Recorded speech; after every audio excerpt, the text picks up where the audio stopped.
Assalamualaikum warahmatullahi wabarakatuh. Kembali lagi bersama saya Galva Baristi dengan NIM 2012983. Nah, kali ini saya kembali membahas pembelajaran pengantar kewirausahaan dengan materi analisis peluang dan ide kewirausahaan. Membahas terkait dengan analisis peluang dan ide wirausaha. Nah, kali ini kita akan membahas tentang dua hal, yaitu tidak hanya terkait dengan analisis lingkungan saja dan peluang usaha, tapi juga termasuk di dalamnya berbagai ide dan gagasan dalam berwirausaha. Baik teman-teman, kita mulai dengan analisis lingkungan bisnis. Lingkungan apa saja yang sebenarnya yang terkait dengan apa yang kita perbincangkan hari ini? Kalau terkait dengan lembaga atau organisasi, maka secara tidak langsung akan muncul dua istilah, yaitu internal dan eksternal.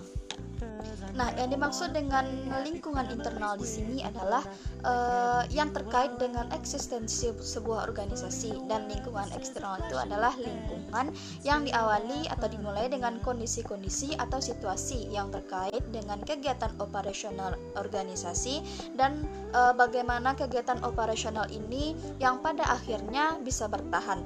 Nah, lingkungan menjadi suatu kondisi keadaan tempat di mana peluang-peluang bisnis itu harus menjadi dasar dan pertimbangan ketika memulai suatu usaha atau bisnis.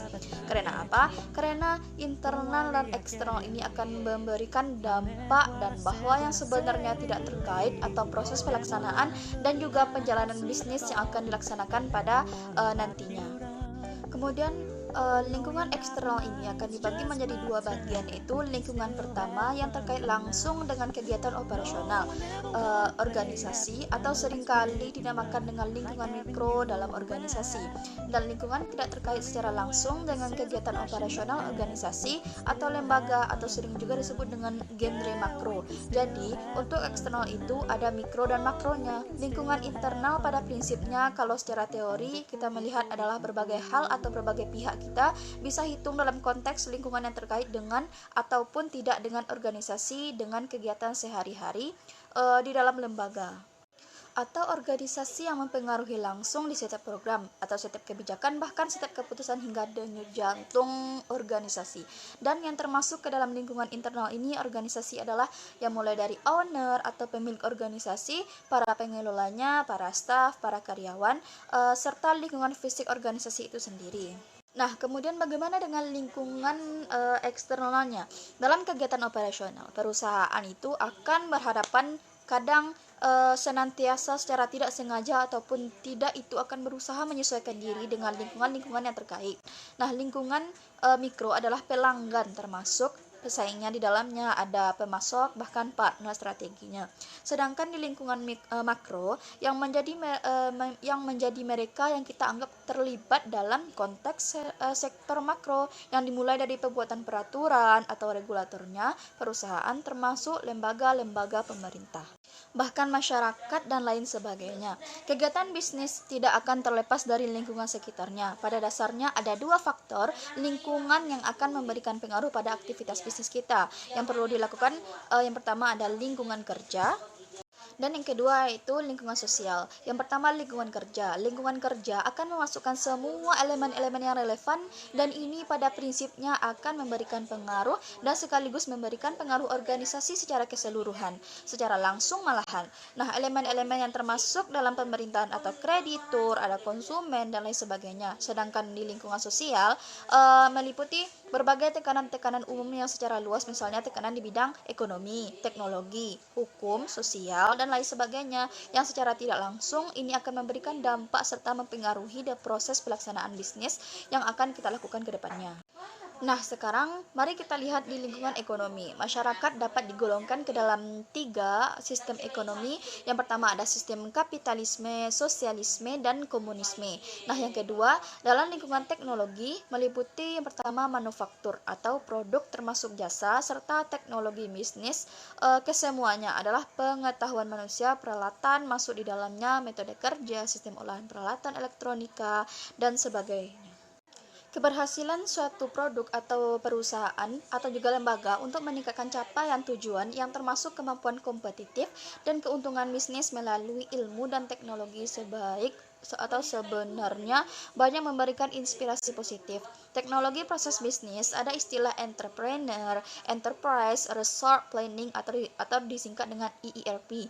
Ini digunakan untuk mengelola sekaligus memodernisasikan proses perusahaan. Nah, lingkungan hukum politik menjadi kekuatan di sebuah perusahaan yang pada akhirnya dalam satu kerangka hukum ini menjadi peran dalam pembuatan peraturan, aturan-aturan bisnis tentang apa yang boleh atau tidaknya dilakukan dalam bisnis. Contohnya yaitu undang-undang tentang hukum perlindungan konsumen.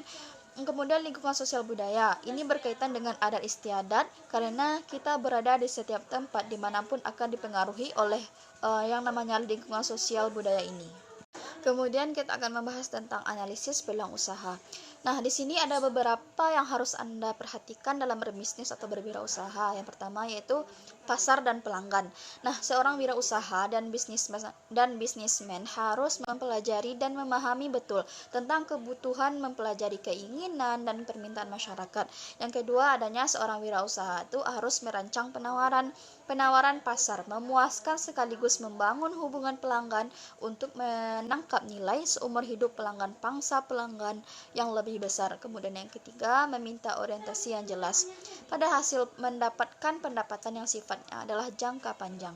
Kemudian peluang muncul karena ada beberapa faktor yang menjadikan kenapa sih peluang ini bisa muncul. Yang pertama yaitu adanya masalah, kemudian adanya kebutuhan, adanya keinginan, dan memang untuk diciptakan peluang ini. Kemudian kebutuhan terbagi pula menjadi beberapa bagian. Pertama, ada kebutuhan sandang, pangan, papan, serta perumahan. Kemudian membahas tentang ide kewirausahaan.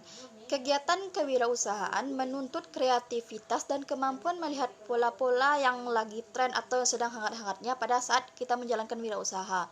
Keberhasilan dalam berwirausaha dikaitkan dengan bagaimana sih kita dapat bertahan dengan kegigihan dan ketakwaan dalam melaksanakan usaha. Gagasan dalam sebuah wirausaha adalah suatu yang menginspirasi untuk membuat suatu rancangan atau kegiatan untuk menjadikan usaha menjadikan lebih maju dan berkembang.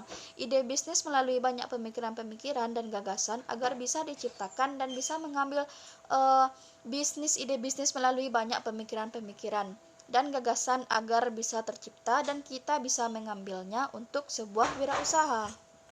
Ide bisnis akan datang ketika kita berusaha dan memulai usaha untuk menggali informasi dan pandai membaca peluang yang memungkinkan kita untuk membuat bidang apa yang akan kita ambil nantinya. Peluang bisnis akan lebih mudah sebenarnya menangkap ide yang dijadikan peluang bisnis. Dalam ide kewirausahaan itu tergantung juga dari kepandaian kita. Pandai kita mengasah dan pandai kita mengembangkan. Intinya ide bisnis ini membutuhkan kepandaian dan kemahiran serta kreativitas untuk mengaktualisasikannya. Realistis dari munculnya dan perlu mendapatkan dukungan dari karakteristik diri dalam diri seorang kewirausahaan. Di dalam sebuah wirausahaan mungkin ada kendala-kendala yang kita dapatkan dalam berbisnis. Nah, tidak 100% usaha yang kita jalani itu akan berkembang di kemudian hari. Pasti ada kendala atau hambatan yang kita dapatkan. Nah, kita mengutip dari salah satu pendapat yaitu pendapat Suryani pernah mengatakan bahwa banyak hal usaha mengalami kegagalan dan beberapa hal penyebabnya kegagalan itu ada dalam mewujudkan berbagai bisnis itu. Diantaranya yang pertama terkait data atau informasi yang tidak lengkap.